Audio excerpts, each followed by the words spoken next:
I have also found too that most people, they say, oh, I don't want to reincarnate again. We want to be here, particularly now, today. There are a lot of opportunities for growth. We're all like, yeah, we want the growth. And in order to achieve the growth, we need to live the lesson. Welcome to Signs from the Other Side with Fern Ronay. I'm your host, Fern Ronay, and this is the place to share stories of signs and messages received from the other side. Real quick before we get started, if you enjoy reading about signs and if you enjoy fiction like Bridget Jones and Sex and the City, you might enjoy my books, Better in the Morning and Better Believe It. And if you like this podcast, please be sure to rate, review, and subscribe in Apple Podcasts and tell a friend too. Thank you so much for listening, and on to the show.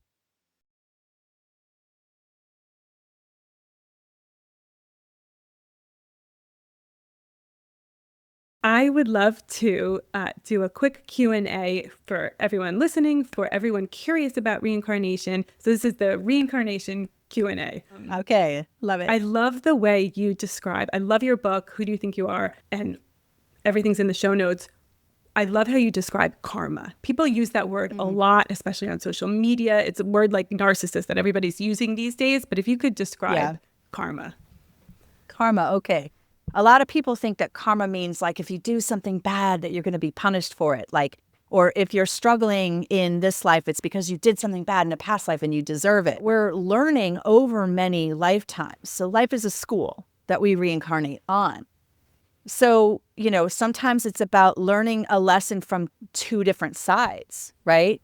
And that's really common for like victim and perpetrator. Like in a past life, you might have been the victim, and in this life, you're the perpetrator, right? So it works like that in order to teach us different lessons on multiple levels and layers.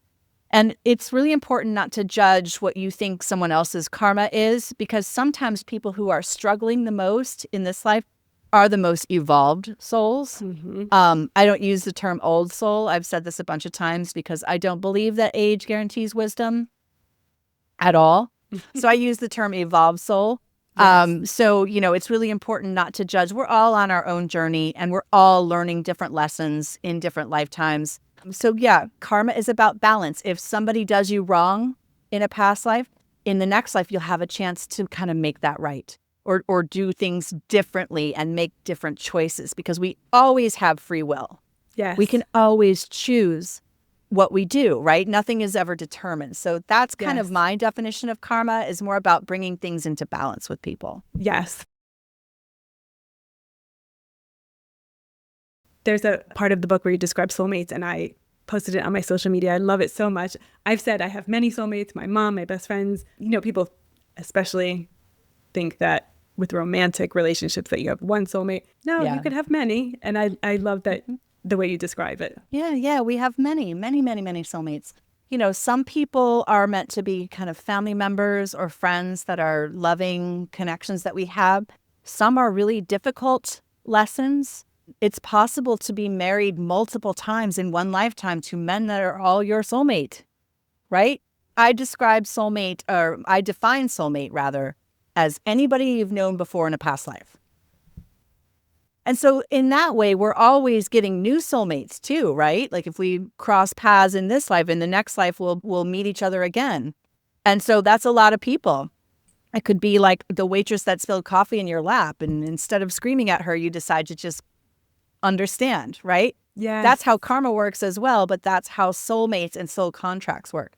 So it could be that person that you date for like a week and a half, and it was this really weird, crazy thing that ended up leaving you feeling broken afterwards. Or it could be the sweet soulmate that you decide to have as a life partner for, 50 years and beyond, right? So they're all important. They just show up in different ways for different purposes attached to different lessons. All of the lessons are connected to love in its many forms. So yes. So perfectly said. I love it. Yes.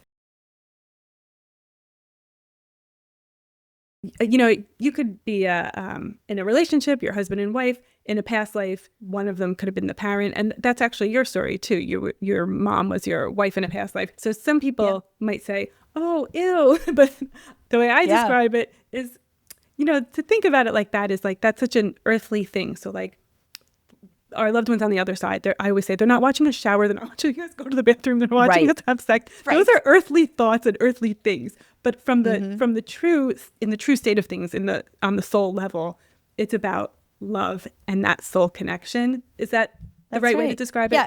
If we constantly are in relationship with one soulmate in the same setup and the same iteration, we won't get all of those multifaceted lessons about love. And it's true, romantic love is very different than parental love or sibling love, right? Or our found family, these friends that come in that feel like family. That's powerful, right, for people. So yeah, and it does involve having an open mind. A lot of people are like, wait, you mean you were married to your mother in a past life? Yeah, probably. Yes. Yep. And just focus on what kind of spouse she was versus what kind of mother she is now, because it's about proximity too. When we reincarnate into families, if it's somebody is your mother, you probably have a lot more karma with them than somebody who lives down the street from you, because you can't easily get out of that mother-child relationship as you can be like, well, I don't like that neighbor, so I'm going to move away, right? Right. Yes. So it's about proximity and learning lessons of different types. What do you tell people? Because I get this sentiment a lot, and I've thought this myself at times. I don't want to do this again. I'm sure you hear that a lot. And yeah, right? Like, I'm done reincarnating. This thing called life is so hard. It's really hard. It is hard. Yeah, there are a lot of like traditions and world religions, particularly Eastern, Buddhism, Hinduism, that believe that you can achieve liberation from the reincarnation cycle. Right? We no longer have to like kind of take on this body and all of the suffering that comes with that we've achieved enlightenment. I have not found that to be true. That maybe we can be liberated from reincarnating here on planet Earth, but I don't think that the process ever ends. Maybe there are other places that we can reincarnate that feature other experiences and other lessons. That just makes sense to me given the nature of time. Is there a beginning? Is there an end? There's not, right? There just is. I've found that it's more helpful to, focus on kind of living this life as best you can, right? And learning as much as possible. But I have also found, too, that most people, they say, oh, I don't want to reincarnate again. We want to be here, particularly now, today. There are a lot of opportunities for growth right now happening, particularly in certain pockets of the world. Challenges, right? We're all like, yeah, we want the growth. And in order to achieve the growth, we need to live the lesson. Yeah. So you might say it in a moment where like, I am coming back. You'll be back. Yes. And you'll bring all your wisdom with you in order to help the world because we need it. Yeah. So yes, I love that. I bet it's that's kind of like riding a roller coaster. Like you're a little nervous. You're like, what am I doing? I don't want to do this. And then when it's over, you're like, I want to do it again. I feel like when we die, we're probably like, I can't wait to do it again. Although, I found that some people describe after dying in a past life, they're like that they need a little rest, that they need to spend a little more time on the other side, kind of processing, meeting with their spirit guides, planning the next life. Most people don't jump back into a body kind of right away. There's usually a period where we act as spirit guides for each other as well, too, right? So we kind of help people, in our circle on the other side. We're never not doing anything. Right. No. We're never just chilling. Right. We always got work to do. Right. So. Oh, no, I don't want to hear that. No, that makes sense. That makes perfect sense. Always work to do. You pass, you go to the other side, you review your life, and then you reincarnate. If your loved one here wants a connection, a sign, and that soul has reincarnated, there's still like an essence of you on the other side to make that connection, right? Yes. That's a really common question from people who are grieving, who are going to seek out a medium and they want to have a message from their loved one. Even if that loved one is reincarnated, a piece of their soul still exists on the spirit plane. A piece of your soul still exists on the spirit plane right now. And so you're able to communicate with people. I've had people have spirit guide messages come from people who are living, right? Where you go back to your personal sanctuary at the end of your regression, and I say, have a spirit guide come in. And it was this woman's husband one time, and her husband was in the next room. But his soul delivered a message to her on a soul level that was really, really profound. And he had no idea he was doing it, right? So, you know, I love that. I think that our entire soul essence doesn't pour into just one cup. Yes. Which is why I think it's also possible to have multiple past lives happening concurrently, right? Are we living just this one lifetime, or do we exist in multiple dimensions? I mean, this is all kind of mind-blowing, but I think that it would be limiting to kind of think that that's how it works. It's just black and white. You're either dead or alive, and that there aren't all of these nuanced gray areas about how energy, consciousness, and the realm of spirit work. Yes. So.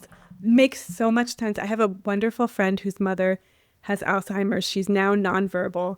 And she has had dreams of her where they are having the best conversation. And she is like, you know, as she remembered her who she really is. And I'm like, they are real. That is really her. Absolutely. Yeah. Yes. That's her soul connecting. Yes. Yeah, 100%. absolutely. Last question. 4 years old is the sweet spot. It's the age you ask kids like that certain question. Like, there's certain words that you say to maybe get a past memory. Yeah. So this came from my teacher, Dr. Brian Weiss. He said, next time you're around a 4-year-old, ask them if they remember before when they used to be big. And you'll be surprised at the answer. And I remember when he heard that, I was like, well, I have a 4-year-old. I'll go home and ask. And my daughter told me this dark story that I was like, where did you get that from? It was like about, you know, she had made some medicine and tried to heal the people who were sick, but they like blamed her. They thought it was the medicine making them sick. And she was like, and it wasn't. And I was like, wow, what are you talking about? And so I think that the reason that it's 4 is because 3, 4, some 2-year-olds too, but they're able to speak and kind of relay their thoughts, feelings, emotions, but yet they're not going to school and learning how to filter and kind of shut down things that are considered socially acceptable. I mean, depending on the family you grow up in. But yeah, that was, I had a lot of experiences like that when both of my kids were little. Kids say a lot of things that we dismiss as parents, that if we listen and have an open mind in a certain way, they might be telling us things about who they were in past lives. Yes. So didn't your son say, I had another mommy and I loved her too? Something like that. I think he was more like 6 at this time. But he came into the kitchen. I was cooking and he was like, hey, Mom, I used to have a different mom and I can't remember what her name was. Her hair was really dark, but I really miss her. Is that okay? Aww. And it was because he was feeling guilty about having loving feelings toward another mom that wasn't me. And I was like, yeah, buddy, that's totally fine. Yes, and I was like, maybe she'll be your wife someday, or maybe she'll be your friend, or maybe you'll find. And he was like, oh, you know, and he said it so nonchalantly. Yes. But again, having guilt feelings about like, you know, well, I don't know if I just had this one mom, you know. Oh, I love that. But again, I encouraged my kids because I do this for a living. Yeah. So again, if we keep these dialogues open with kids, it can go beyond just when they're 4. You know, we can kind of create these safe spaces to openly talk about things that they think and share without being like, that can't be possible, and I'm scared. You know, we don't want to scare them into stifling their messages from coming out and their stories. Right. Where can everyone find you, and where can they find your book? Okay, thank you so much. You can find me on my website, which is michelle-brock.com. I'm on Instagram. I'm Past Life Michelle. You can find me on Evolve Plus. I'm one of the verified creators there, and I go live every month. We do group past life regressions. You can find my book, which is Who Do You Think You Are? Anywhere you like to buy books. It's also available on audiobook, and it's available internationally in several other languages as well. Perfect. And I'll have all of this in the show notes. So thank you. Thank you so much. Thank you so much for listening to Signs from the Other Side. You can find me, Fern Ronay, on all social media at Fern Ronay, Ronay. I love hearing from you, and I love hearing your stories of signs. And if you would like to hear more episodes of this show, please be sure to subscribe in Apple Podcasts. Thank you again, and sweet dreams.